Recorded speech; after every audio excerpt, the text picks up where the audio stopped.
RIMS ta thokiba thokdoksing asigi chop chaba action lokotna leiriba director amade medical superintendent moral ground da from thadokadabani haina mahiroi lupturukna fogdorakle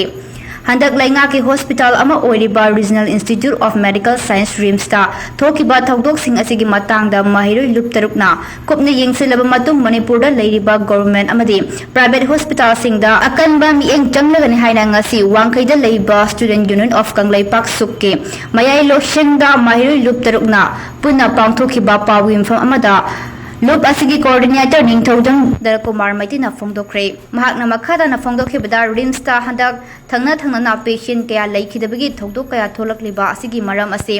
RIMS ki authorities singna checksin dabadagi amade mathau masak khangdabadagi thokibani haiba asi mayek sengle Loyana RIMS ki doctor singna tonganba lambi amada thabak tawna leibra haiba achauba chingnaba amasu leire maram aduna mahairoi loop tarukna government amade private hospital singda chatuna yengsinbasu hauragani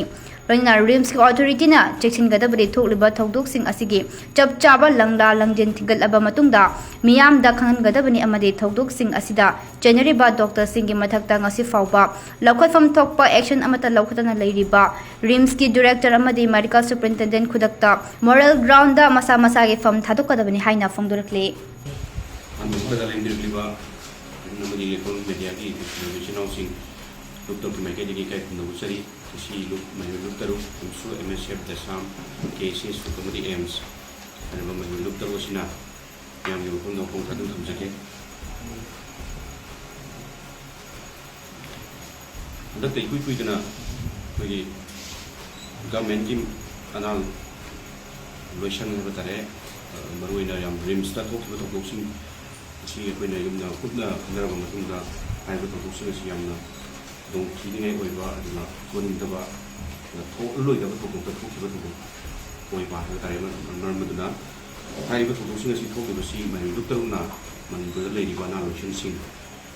si yam khudna yeng changbo loina kanba yeng chen hu chalagani Ramadana mayam no maruina adakta ikoi koidana thangna amna dong chiba thodo RIMS ki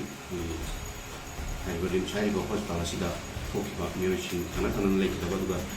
thodo wathong mayam thokiba tare patient party mai kedegi korinda thodo mayam thokiba leikre haiba si pen dabadagi thokibani thokibi maram si authority soibadagi haiba mioishin asi level thikibani hamasini adun maram warkanda haiba RIMS haiba Narration asida authority sing si yam section daba athong sa khangdaba aduga tawgadaba mukuna tawgadaba thawok singi oda tainabada tongan balabi madama khigi thawok si tawga leira pra hemi sing si mai look to jaibar maduna haiba khigi look to sina haiba hospital sing si yengsin bagi na tangai ko doktor leira pura markanda yengsin bagi tawga du paika thawrani maruina haiba thawok sing si thokpi basi RIMS ko authority na section daba na thokpi na markanda masi bagi hari betul juga thokdoksing asigi si chap chaba tangna langjin pukda thigalaba matungda lawang miyam da athuda authority na masi khangengdabani aduga hari thokdoksing asi thokli basi responsibility lawdriba RIMS ki director amadi medical superintendent si moral ground thokpun thoi haibo kunsi mai group to medical thimjege aduga koini action matamda haiba अखोई लेगा lotion सिंह लेगा की अनालोशन सिंह थबक तौरीब doctor सिंह तोब तोब स्टाफ सिंह डॉक्टर सिंह स्टाफ सिंह तोान तोान प्राइवेट हॉस्पिटल तोान तोान प्राइवेट की डायग्नोस्टिक सेंटर सिंह उरे लेरे है चप चाब इन्फॉर्मेशन लेजै मरमदना एमएसना फोंदोखिबगी RIMS की डॉक्टर सिंह प्राइवेट हॉस्पिटल तोान की लेना तोान तब लेते है फोंदोखिबनी मैम खंगरब फों फों उरग लेरब वफम मधु अरानबने उत्पसी चुमदब वफमनी मरमदुना अखोई RIMS की डॉक्टर स्टाफ तोान अतोप प्राइवेट की हॉस्पिटल डायग्नोस्टिक सेंटर पुरीबसी लुक्तरना कुप मियें चंगब लोइनना कन्वेक्शन लौनबगीदमक्ता सेम साबा लोइजरे मरमदुना डॉक्टर सिंह तोान तोान स्टाफ सिंह यारगदी माइकैदगी अपना अपील तौजनिबसी असी हाइब नुमित असिदगी अखोइना तौरिबा थबकसिंग अदु ꯂꯦꯞꯄꯤꯌꯨ ꯍꯥꯏꯕ ꯋꯥꯐꯝꯁꯤꯁꯨ ꯑꯄꯤꯜ ꯇꯧꯖꯒꯦ ꯑꯗꯨꯒ ꯂꯣꯏꯅꯅ ꯂꯝꯗꯝꯁꯤꯗ ꯂꯩꯔꯤꯕ ꯃꯦꯗꯤꯀꯦꯜ ꯏꯟꯁꯇꯤꯇ꯭ꯌꯨꯠꯁꯤꯡ ꯍꯥꯏꯔꯤꯕ ꯏꯟꯁꯇꯤꯇ꯭ꯌꯨꯠꯁꯤꯡ ꯑꯁꯤꯗ ꯃꯍꯩ ꯃꯁꯤꯡ ꯇꯝꯂꯤꯕ ꯃꯍꯩꯔꯣꯏꯁꯤꯡꯒꯤ ꯑꯋꯥꯠ ꯑꯄꯥ ꯑꯗꯨꯒ ꯃꯈꯣꯏꯅ ꯀꯔꯤ ꯈꯨꯗꯣꯡꯆꯥꯗꯕ ꯂꯩꯔꯤ ꯍꯥꯏꯕꯗꯨꯁꯨ ꯂꯨꯞ ꯇꯔꯨꯛꯀꯤ ꯃꯥꯏꯀꯩꯗꯒꯤ ꯑꯀꯟꯕ ꯃꯤꯠꯌꯦꯡ ꯆꯪꯕꯒ ꯂꯣꯏꯅꯅ ꯌꯦꯡꯁꯤꯟꯕ ꯆꯠꯄ ꯍꯧꯔꯒꯅꯤ ꯑꯗꯨꯒ ꯊꯣꯛꯍꯟꯅꯤꯡꯗꯕ ꯊꯧꯗꯣꯛ ꯊꯣꯛꯑꯦ ꯍꯥꯏꯗꯨꯅ ꯑꯩꯈꯣꯏꯒꯤ ꯍꯣꯁꯄꯤꯇꯥꯜꯒꯤ ꯑꯁꯣꯏꯕ ꯐꯅ ꯂꯩꯔꯒꯁꯨ ꯑꯩꯈꯣꯏꯒꯤ ꯄꯦꯁꯦꯟ ꯄꯥꯔꯇꯤꯅ ꯀꯔꯤꯒꯨꯝꯕ ꯈꯨꯗꯣꯡꯊꯤꯕ ꯑꯃ ꯊꯣꯛꯄ ꯃꯇꯝꯗ ꯃꯥꯏꯀꯩꯗꯒꯤ ꯑꯩꯈꯣꯏꯅ ꯂꯨꯞ ꯇꯔꯨꯛꯀꯤ ꯃꯥꯏꯀꯩꯗꯒꯤ ꯑꯄꯤꯜ ꯇꯧꯖꯅꯤꯡꯕꯁꯤ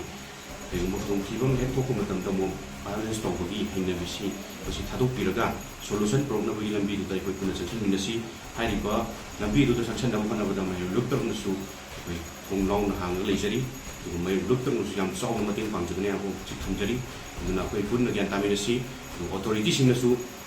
ꯑꯩꯈꯣꯏꯒꯤ ꯌꯥꯝꯅ ꯊꯧꯁꯥꯗꯕ ꯑꯗꯨꯒ ꯇꯧꯔꯣꯏꯗꯕ ꯊꯕꯛꯇ ꯃꯥꯏ ꯑꯣꯟꯁꯤꯜꯂꯒ ꯂꯩꯔꯒ ꯑꯩꯈꯣꯏꯒꯤ ꯇꯧꯒꯗꯕ ꯃꯍꯥꯛꯀꯤ ꯃꯊꯧꯁꯤꯡ ꯑꯗꯨꯅ ꯑꯩꯈꯣꯏ ꯊꯧꯁꯥꯗꯕꯒꯤ ꯃꯑꯣꯡꯗ ꯇꯧꯕꯁꯤ ꯂꯦꯞꯄꯤꯌꯨ ꯃꯁꯤ ꯑꯩꯈꯣꯏꯅ ꯑꯀꯟꯕ ꯂꯨꯞ ꯇꯔꯨꯛꯀꯤ ꯃꯥꯏꯀꯩꯗꯒꯤ ꯑꯀꯟꯕ ꯃꯤꯠꯌꯦꯡ ꯆꯪꯕ ꯍꯧꯔꯒꯅꯤ ꯍꯥꯏꯕ ꯋꯥꯐꯝꯁꯤ ꯊꯝꯖꯔꯤ Craving a snack? Our ready-to-cook chicken nuggets are a lifesaver. Packed with great flavor. Trust total for snack time. It's totally worth it.